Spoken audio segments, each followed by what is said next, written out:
And so, ladies and gentlemen, something is happening in California right now that the Democrats did not see coming. The Republicans are about to win back the state of California, something that hasn't happened since Arnold Schwarzenegger won back in 2003 and governed the state until 2011. But now there's an economic collapse already happening under Gavin Newsom, where, yeah, gas prices are up right now because the Iran strikes, but let's not get it twisted. California was already suffering before. And now you're seeing that it's only gotten worse, where it's $7, $8 compared to other places like where I am in Texas, where, yeah, it's gone up, but say around $2.80, $3 in some places. And so that's what he's leaving behind in California. At the same time, you have low polling numbers for the people running as Democrats, as they are basically imploding because of so many candidates splitting the vote, basically, which is pulling Republicans into the race. As always, if you enjoy the content, make sure you smash that thumbs up button. That's the best way to let me know. And to stay locked in with the future videos, subscribe and turn on all for your notification bells. That way you never miss. Let's get right into it. I know Chevron and our competitors, we're having trouble, running our business in the state of California. If they add this burden of a tax on our refineries, I think it's just a matter of time. It's not whether or not they'll close, it's just when. And in terms of Chevron specifically, are you all basically threatening to leave the state at this point? Look, Ashley, we haven't made that decision, but it is becoming, that's why I'm talking to you. It's imperative that they do something. They have to get in front of this. Closing a refinery is not a reversible decision, okay? So if we close and we move out, we don't come back. I'm extremely worried. I do think we should declare an emergency in the state of California.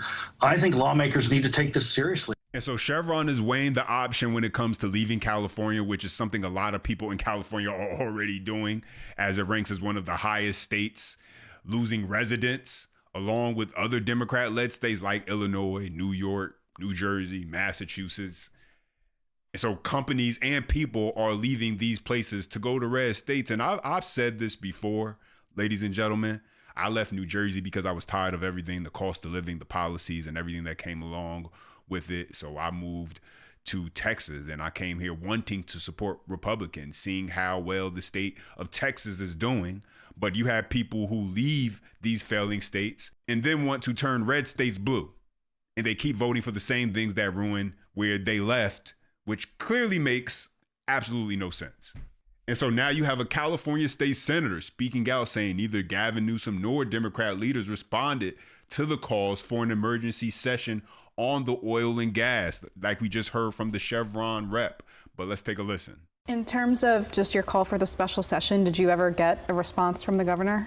Unfortunately, no. I didn't get a response from the governor, and nor any of my other legislative colleagues on the other side of the aisle. I suppose it's not that important to them. I, unfortunately think that the governor is still running for president, and he doesn't want to take this issue on. He's going to leave it to the next person. Industry needs this dealt with now. And I also have a feeling that there's a legislature that either doesn't understand that we're not even at the edge of the cliff, we're falling, and we need to take care of this now. And I don't think that they know that they're falling, and it's going to be a hard landing. You mentioned aerospace. Also, jet fuel, I know, is a concern. We have military bases, obviously, in the state. Do you see the federal government potentially stepping up here and doing something? Absolutely. With the Benicia refinery closing, that refinery produced the fuel for Travis Air Force Base. So it's a national security and defense issue for Travis Air Force Base, for bases, the 43 bases across California. And 100%, California, our administration has not tried to work well with the president. And I think that not only is the president going to take what's happening in California seriously and potentially step in through whatever executive orders he may be able to legally use because of national security reasons, but also because California we're not just in an oil and gas energy crisis. It's everything. It's electricity. It is nuclear. The amount of energy that we need that we are not producing or planning for is on catastrophic lines, and I would wholly expect the president to step in. And so you heard that. And so let's get into this next clip, because what's happening in California is absolutely fascinating to watch with the governor's race. and the possibility of what they're calling a nightmare scenario for Democrats, a Republican governor in California, ladies and gentlemen. Win, get out. That's the very direct message from the chair of California's Democratic Party to the half a dozen high-profile Democrats that are running for governor. The June primaries are fast approaching, and the field remains very crowded. Here's a look at the latest polling from February. You can see the top two Republican candidates are polling around the same numbers as the top three Democrats. And the Democratic Party's worried all those other candidates polling at a combined 30 points could clear the way for a Republican victory for the first time since 2006. Our Robert Honda joins us live after talking to the party's chair. Robert, what's he saying tonight? Well, what he said probably shook up quite a few campaigns, but the party chief says it's simple math. Too many Democrats could splinter the primary vote and help Republicans gain a top spot in the general election. Let's beat those candidates. 9 prominent Democrats have been campaigning for governor here in the Bay Area and all around the state, but everyone is just campaigning right now. This Friday, that changes. March 6th is the filing deadline to become an official candidate. California uses a jungle primary format, meaning the 2 top vote getters in June go on to the November election, regardless of their party. So with 2 Republicans polling fairly well, state Democrats worry so many Democrats will fracture the vote. That's why State Democratic Party Chair Rusty Hicks put out an open letter essentially saying, if you can't win now, drop out. I'm asking each candidate for governor to honestly and candidly assess their viability to make it to the general election. And if they don't see a viable path, to simply not file. And if they do file, to be prepared to suspend their campaign and endorse another candidate if in fact they do not become viable by mid-April. That's how it started, ladies and gentlemen. And that was 4 days ago. And so now Democrats in California are on the verge of imploding because California Democrats, they're refusing to drop out of the governor primary, increasing the odds California finally gets a Republican governor. The Democrats called for candidates, as you heard, to drop out and failed. They're splitting the votes and it's backfiring. And so let's get into this. Take a listen. Well, it is official as we turn to Your Voice, Your Vote. There are now 10 major figures running for California governor as of today. We are just 3 months away from the primary. ABC 7 Eyewitness News political reporter Monica Madden joins us live. And Monica, the polls have shown us likely voters so far aren't coalescing around one main candidate. That's exactly right. Some see it as an issue, with Democratic leaders worried this gives an advantage to Republicans. But for what's really the first competitive gubernatorial primary in recent cycles, many view it as a positive for democracy. 3 months to go and a crowded field that shows no sign of dwindling. I don't think we've ever had this many candidates running for governor. Nobody is breaking out of the pack. It comes days after the California Democratic Party's chair urged candidates without a, quote, viable path to make it to the general election to drop out. Those calls went unanswered defiantly. And that's why we're in this race to win it. With no dropouts and single-digit polling candidates filing officially this week. You could make a good argument for at least 4 or 5 of the current candidates getting on to the top 2. Political consultant Jim Ross says differentiation is the challenge for the 8 top Democrats running. You have a bunch of candidates who are basically sounding and looking the same. You know, what we're seeing is a lot of general statements, but not a lot of specific action item. And so how did we end up here where a Republican could actually win the state of California? Well, when you have gas prices that are nearly $8, $9, that's part of the reason. Sure, there has been an increase across the country. Nobody's denying that. But most states are around $2.80, $3.50. California is basically double that. And that's because Gavin Newsom and his poor policies. And he's run that state into the ground, basically, ladies and gentlemen.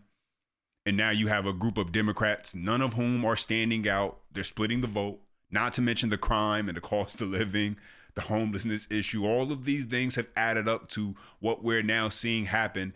And really, Democrats in California can thank just one man for all of it, Gavin Newsom. Because at the same time, while he has all of these issues currently going on in his state, he's still governor. He's already trying to campaign as if he wants to be the next Democrat candidate, constantly coming out speaking on national issues. But the problem is, at least in my opinion, you can't take this guy seriously. He's trying to present himself as if he can save America, as he's the solution. But the problem is he can't even run his own state. But here he is, trying to sound like a competent candidate. Take a listen. Well, I think it's pretty sick and pathetic.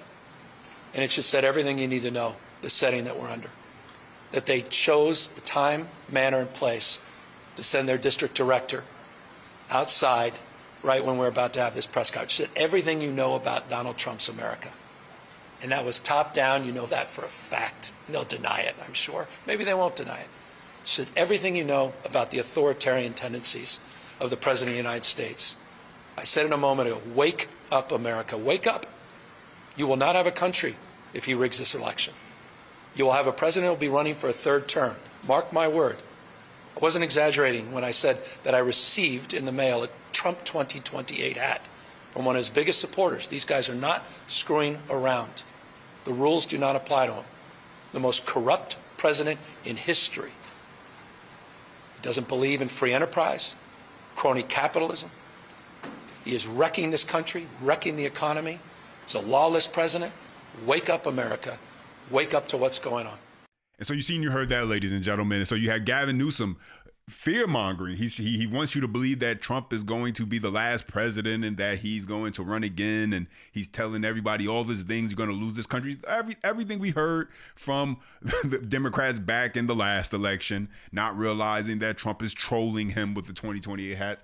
But that's neither here nor there. Because right now, listen, I said this before, if this is the best the Democrats have to offer, then there's no reason why Republicans should not do well in the next upcoming election.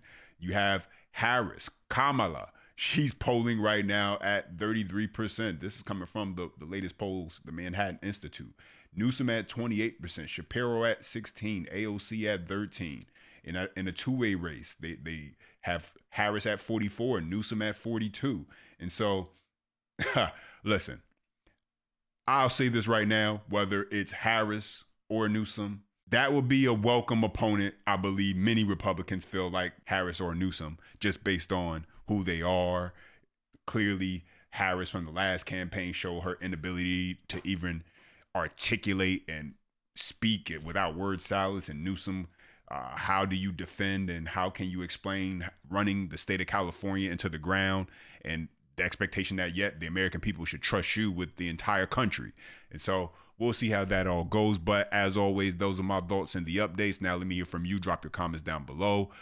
As always, smash that thumbs up button if you do enjoy the content. Subscribe to stay locked in with future videos. Until next time.